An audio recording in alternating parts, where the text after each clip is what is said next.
नमस्कार मित्रांनो, वररुची संस्कृत अकॅडमीच्या संस्कृत रीडर या यूट्यूब चॅनलवर तुमचं स्वागत आहे. आजच्या या व्हिडिओमध्ये आपण MHS समर 2025चा जो पेपर 1 झाला संस्कृतचा त्याचे ॲन्सर की बघणार आहोत. त्याचे जे सोल्युशन्स आहे ते आजच्या या व्हिडिओमध्ये आपण बघणार आहोत. हा जो पेपर झाला समर 2025चा याच्यामध्ये क्वेश्चन्स थोडेसे ट्रिकी होते, थोडेसे वेगळे क्वेश्चन्स आले होते जे कॉमनली दररोजच्या अभ्यासामध्ये येत नाहीत किंवा मोस्ट कॉमन आपण म्हणतो की मोस्ट कॉमन जे एक्झाम्पल्स होते त्याच्यापेक्षा थोडे वेगळे एक्झाम्पल्स याच्यामध्ये घेतलेले होते. ठीक आहे, ज्यांनी थोडंसं डीप स्टडी केला असेल किंवा वेगवेगळे पुस्तकं रेफर केले असतील तर त्यांना नक्कीच पेपर सोपा गेला असेल. मग याच्यामध्ये सेक्शन बी जो आहे त्याचे उत्तर आपण बघणार आहेत. सेक्शन ए जो असतो तो MCQचा असतो, 20 मार्काचे MCQ असतात. सेक्शन बीमध्ये 80 मार्काचा टोटल पेपर असतो. 8 ACQ असतात 5-5 मार्काचे आणि 4 LAQ असतात. तर बघा याच्यामध्ये आता पहिला जो ACQ होता तो होता संधीं चित्वा वा योजयित्वा लिखत. आता मम औषधी पहिली जी संधी होती ती होती मम औषधी. आता त्याचे डायरेक्ट उत्तरं बघू आपण. बघा मम औषधी, मम प्लस औषधी त्याचं उत्तर होतं. मम औषधीचं उत्तर होतं मम प्लस औषधी. आता ह्या ठिकाणी दोषा उदा ऋतव असं पाहिजे होतं, त्या ठिकाणी थोडंसं वला पहिला उकार देण्याच्याऐवजी वृ झालेलं आहे, पण ते दोषा उदा ऋतव पहिला उकार पाहिजे उला, तर त्याचं संधी येते दोषौ प्लस उदा ऋतव. इष्येत प्लस बलातचं येतं इष्येद बलात, तचा द होतो इथे इष्येत बलात. कर्णामयी याची फोड होते कर्ण प्लस आमयी. पुष्टी प्लस आयु त्याची संधी होती पुष्ट्यायु, ईचा य होतो या ठिकाणी. नंतर दुसरा जो प्रश्न होता तो होता समस्त पद लिहायचं होतं, समास विग्रह दिला असेल तर, किंवा मग समस्त पद दिलं असेल तर विग्रह लिहायचा होता. अधोदत्तानाम समस्त पदानाम विग्रह वाक्यम समस्त पदम वा लिखत. या ठिकाणी तो क्वेश्चन, दुसरा क्वेश्चन विग्रह वाक्यम समस्त पद वा लिखत.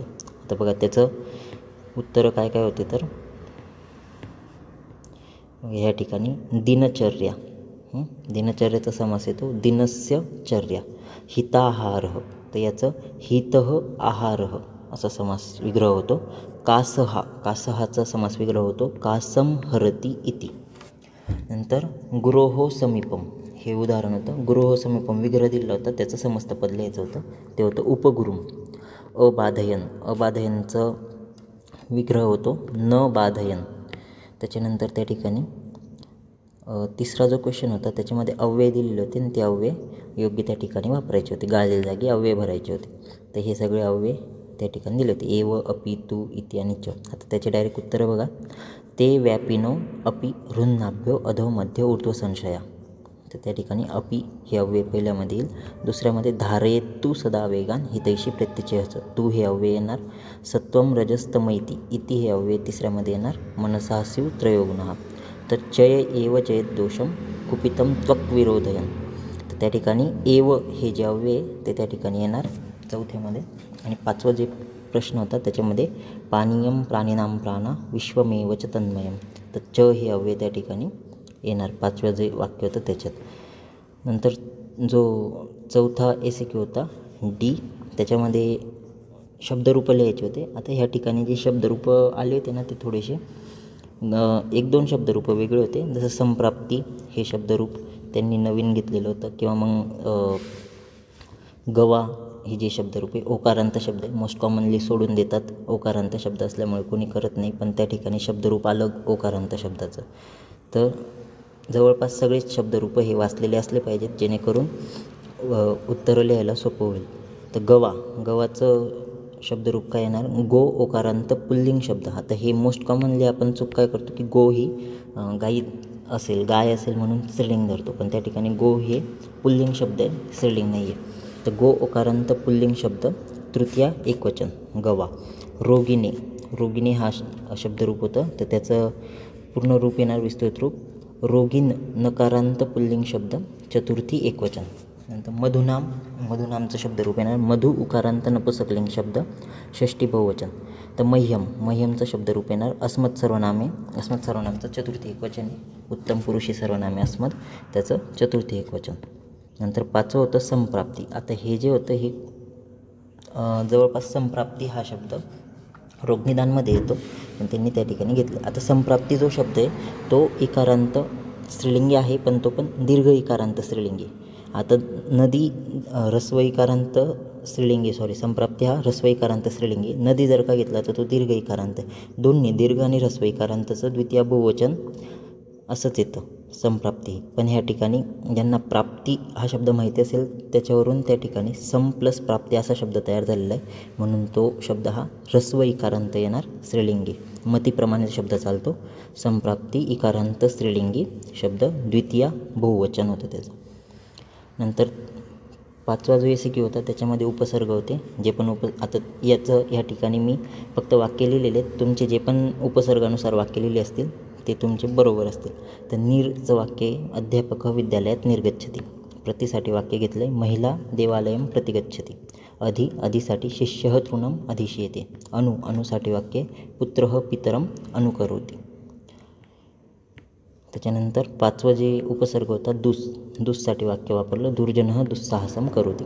आता ह्या ठिकाणी असं कंपल्शन नाही की हेच वाक्य पाहिजेत. तुम्ही जे पण वाक्य पाठ केलेले असतील ते तुम्ही लिहिले असतील तरी बरोबर येतील. फक्त वाक्यामध्ये एक धातू वापरलेला असलं पाहिजे आणि वाक्य हे बरोबर असलं पाहिजे अर्थानुसार. नंतर जो पुढचा एसिक्यू होता 6वा एसिक्यू, त्याच्यामध्ये वाक्यात उपयोग करायचा होता. ह्या ठिकाणी पर्याप्तम धनम हे विशेष दिले, त्याचा वाक्यात उपयोग करायचा आहे. पर्याप्तेन धनेन सर्व कार्यस्य संभव भवति. आता हे मी वाक्यात उपयोग करून दाखवलेलं कसं करायचं आहे. तुम्ही जसं पण वाक्यात उपयोग केला असेल फक्त त्या ठिकाणी पर्याप्तम धनम याची विभक्ती सारखी असली पाहिजे हे अपेक्षित होतं. तर कथ प्लस अनियर त्याचं प्रत्ययुक्त रूप बनतं कथनीय. आता कथनीय हे वाक्यात उपयोग करायचा होता. महाभारते कृष्णस्य कथाः कथनीयाः. महाभारतामध्ये कृष्णाच्या ज्या कथा आहेत त्या सांगण्याजोग्या आहेत असं त्याचा अर्थ होतो. कथा हा बहुवचन घेतलं म्हणून कथनीय आपण बहुवचनमध्ये घेतलं. तिसरं सधने वने. आता ह्या ठिकाणी त्यांनी डायरेक्ट विभक्तीच दिलेली आहे. सधने वने सप्तमी विभक्ती. तर सधन वनामध्ये असा त्याचा अर्थ होतो. तर ते ॲज इट इज वापरायचं होतं. सधने वने प्राणीनाम वासः अस्ति. सधन वनामध्ये प्राण्यांचा वास असतो. नंतर चौथं जे होतं गम प्लस तवतू. गम धातून त्याला तवतू प्रत्यय लावायचा. आता ह्या ठिकाणी गतवान गतवती हे दोघांपैकी काही एक येऊ शकतं. गतवान वापरले. रामः वनम गतवान. तुम्ही गतवती जरी वापरलं असेल तर त्या ठिकाणी गतवतीनुसार वाक्य बनवलं असेल तरी पण ते बरोबर राहील. नंतर 5वं बघा भारतीय पुरुषः. आता हे विशेष्य होतं. ह्याचा वाक्यात उपयोग करायचा होता. भारतीय पुरुषः कार्यकुशलः अस्ति. भारतीय पुरुष कार्यामध्ये कुशल असतं. नंतर जो एसिक्यू होता पुढचा 7वा एसिक्यू, त्याच्यामध्ये धातुरूप लिहायचे होते. आता ह्या ठिकाणी पण थोडे वेगळे धातू त्यांनी विचारले होते. काही कॉमन होते, काही तर अनकॉमन होते जे कॉमनली आपण वाचत नाही किंवा ज्याच्याकडे आपण लक्ष नाही देत सोडून देतो असे धातू पण त्यांनी घेतले होते. अपचतमध्ये पच पहिला गण परस्मैपद लंगलकार प्रथम पुरुष एकवचन हे त्याचं विस्तृत रूप येणार. असं विस्तृत रूप त्या ठिकाणी लिहायचं होतं. गण नाही लिहिला असेल तरी ठीक आहे, गण नाही लिहिलं तरी चालतं. पण मूळ धातू पद कोणतं आहे, लकार कोणता आहे, पुरुष आणि वचन हे महत्त्वाचं असतं. पच पहिला गण परस्मैपद लंगलकार प्रथम पुरुष एकवचन. त्याच्यानंतर दास्याम हा जो धातुरूप होतं हे थोडंसं ऑड होतं किंवा मग मोस्ट कॉमनली हे कोणी वाचलं पण नसेल दास्याम, पण आलं एक्झामला.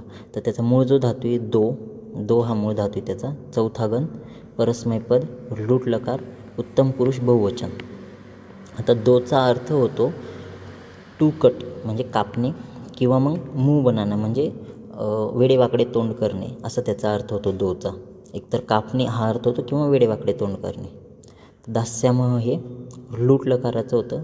लूट लकार उत्तम पुरुष बहुवचन म्हणजे भविष्यकाळाचं लूट लकाराचं होतं. नंतर पश्यतचा मूळ धातू येतो दृश्य, त्याला पश्य आदेश आहे. दृश्य पश्य पहिला गण परस्मैपद लट लकार प्रथम पुरुष द्विवचन. त्यानंतर भवेयुः हा धातुरूप लिहायचं होतं. भू हा धातू आहे मूळ धातू. भूभव पहिला गण परस्मैपद विधिलिंग लकार प्रथम पुरुष बहुवचन.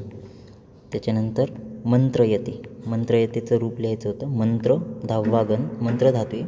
10वा गण आत्मनेपद लटलकार प्रथम पुरुष एकवचन. आता मंत्र हा जो धातू आहे ना हा जवळपास मागच्या 2 युनिव्हर्सिटीमध्ये कंटिन्यू येतो आहे. त्याच्यामुळे हा काही ऑड नव्हता, मागच्या 2 युनिव्हर्सिटीपासून येतो आहे. त्याच्यामुळे याच्यामध्ये फक्त दास्यामह हे धातुरूप थोडंसं ऑड होतं म्हणजे अनकॉमन होतं आलेलं आहे आणि एक्झाममध्ये.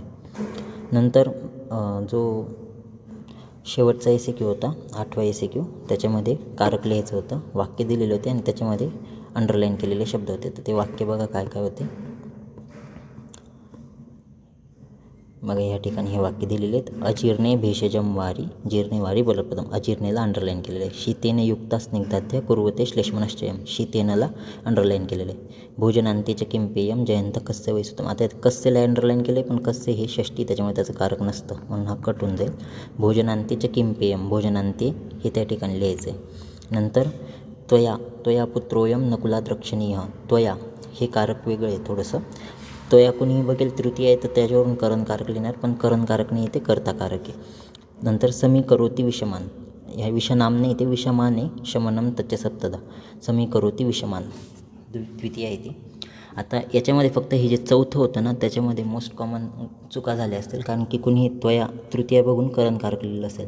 पण वाक्य बघा, वाक्य हे त्या ठिकाणी कर्मणी वाक्य. आता जेव्हा पण कर्मणी वाक्य असतं तर कर्मणी वाक्यामधला तृतीयामध्ये जे पण कर्मणी वाक्यात तृतीयामध्ये कर्ता असतो, म्हणून त्वया हा त्या ठिकाणी कर्ता आहे, म्हणून त्याचं कारक कर्ताकारक येणार. बघा आता ह्या ठिकाणी ते कारक कोणते कोणते होते बघा. अजीर्णे, आता कारक आणि अर्थ पण लिहायचा होता. अजीर्णे कारक येणार अधिकरणकारक सप्तमी, तर अर्थ आहे अजीर्णामध्ये. शीतेन तृतीय आहे त्याच्यावरून करणकारक येणार, अर्थ होईल शीताने किंवा गारव्याने.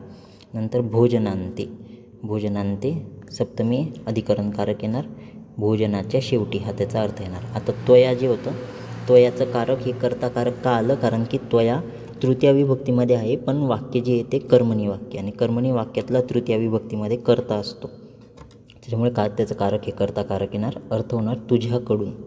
नंतर विषमान, विषमानचा अर्थ होतो विषमांना किंवा विषम दोषांना. तर समीकरोती विषमान, विषम दोषांना समान करतो, तर त्या ठिकाणी ते कर्मकारक आहे द्वितीय असल्यामुळे. नंतर जो एलिक्यू होते, एलिक्यूमध्ये शब्दरूप लिहायचे होते आणि त्या ठिकाणी शब्दरूपांचा वाक्यात उपयोग करायचा होता.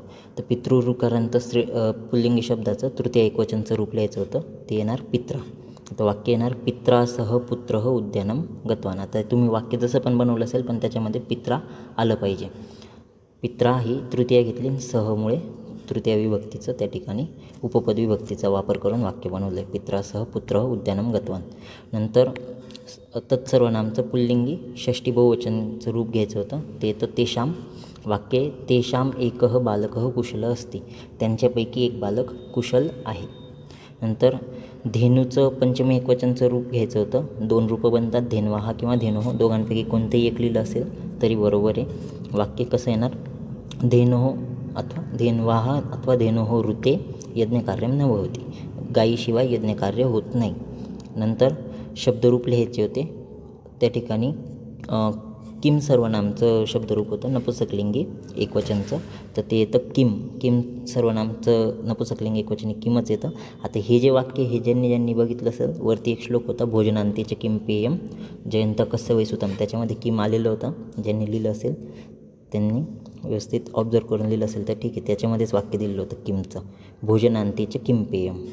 नंतर शब्दरूप होतं अग्नेहे. आता अग्नी शब्दाचं त्या ठिकाणी पंचमी एकवचनचं रूप लिहायचं होतं, इकारांत पुल्लिंगी शब्द, त्याचं होतं अग्निहे. वाक्य बनेल लाक्षागृहे अग्निहे भयम अस्ति, लाक्षागृहामध्ये अग्नीचं भय असतं. तर अशा प्रकारे ते शब्दरूपान वाक्यात उपयोग करायचा होता. दुसरा जो एलिक्यू होता त्याच्यामध्ये बघा त्या ठिकाणी समास दिलेले होते, समस्त पद आणि समास विग्रह किंवा समस्त पद, आणि त्याच्यावरून समासाचं नाव पण लिहायचं होतं. समस्त पद लिहायचं किंवा समास विग्रह लिहायचं आणि समासाचं नाव पण लिहायचं होतं. तर बघा या ठिकाणी दीर्घम आयुः समास विग्रह दिला होता, समस्त पद बनतं दीर्घायुः, समास नाव आहे कर्मधारे समास होता तो. अष्टाध्यायी विग्रह येतो, अष्टानाम अध्यायानाम समाहार, समास द्विगु समास आहे. नंतर यथाबलमचा विग्रह बलम अनतिक्रम्य, सोपं होतं. अव्ययीभाव समासाचं उदाहरण आहे, मोस्ट कॉमन, सगळ्या खूप वेळेस झालेलं आहे, यथाबलम बलम अनतिक्रम्य. नंतर बघा दधी घृतम. आता ह्या ठिकाणी थोडंसं वेगळं होतं, दधी आणि घृत हे दिलेलं आहे, पण म हा नपुसकलिंगी शब्दामुळे ते असल्यामुळे आणि त्या ठिकाणी घृत शब्दाचं द्विवचन नाही घेतलं आहे, दधी घृते असं नाही, दधी घृतम आहे, त्याच्यामुळे तो समाहार द्वंद्व समास आहे. दधीच घृतमच एतयोः समाहार, समास नाम येणार समाहार द्वंद्व समास. नंतर अशेष त्याचा विग्रह येईल न शेष न तत्पुरुष समास. नंतर बघा पुढे जो तिसरा एलेक्यू होता त्याच्यामध्ये संधी फोड करायची होती किंवा संधी लिहायची होती आणि सूत्र लिहायचे होते. रोगोपचारचं येईल रोग प्लस उपचार, सूत्र येणार आद्गुणः. छात्रस्तिष्ठतीचं येईल छात्र प्लस तिष्ठती, सूत्र येणार विसर्जनीयस्य स, विसर्गाचा स झालेला आहे त्या ठिकाणी.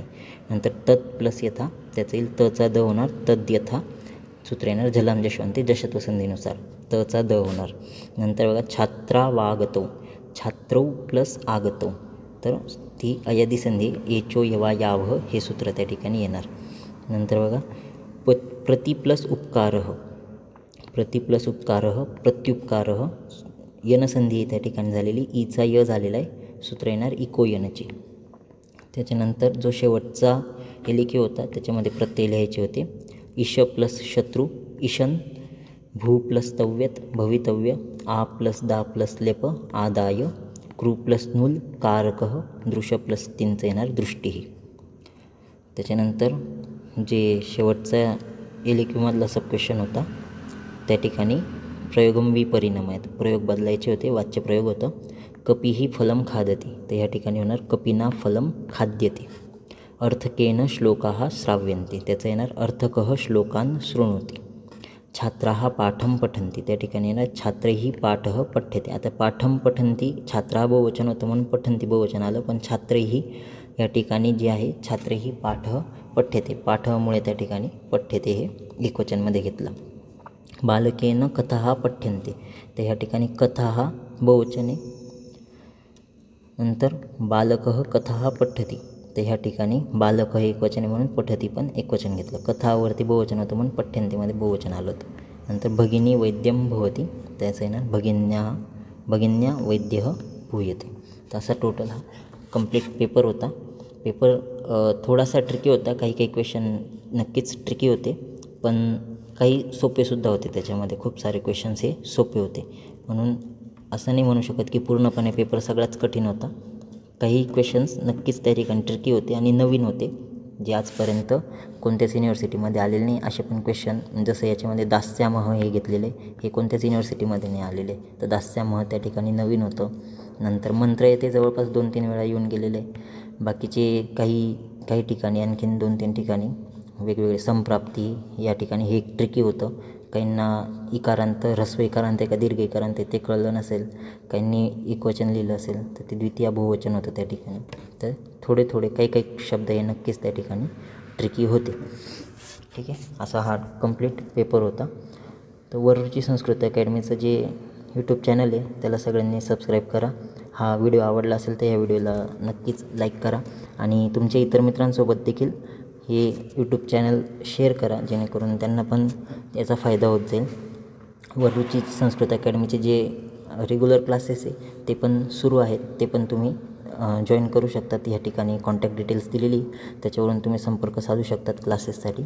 जी 24-25ची बॅच आहे त्याच्यासाठी क्लासेस आता सुरू आहेत किंवा त्यांचे रजिस्ट्रेशन सुरू आहेत.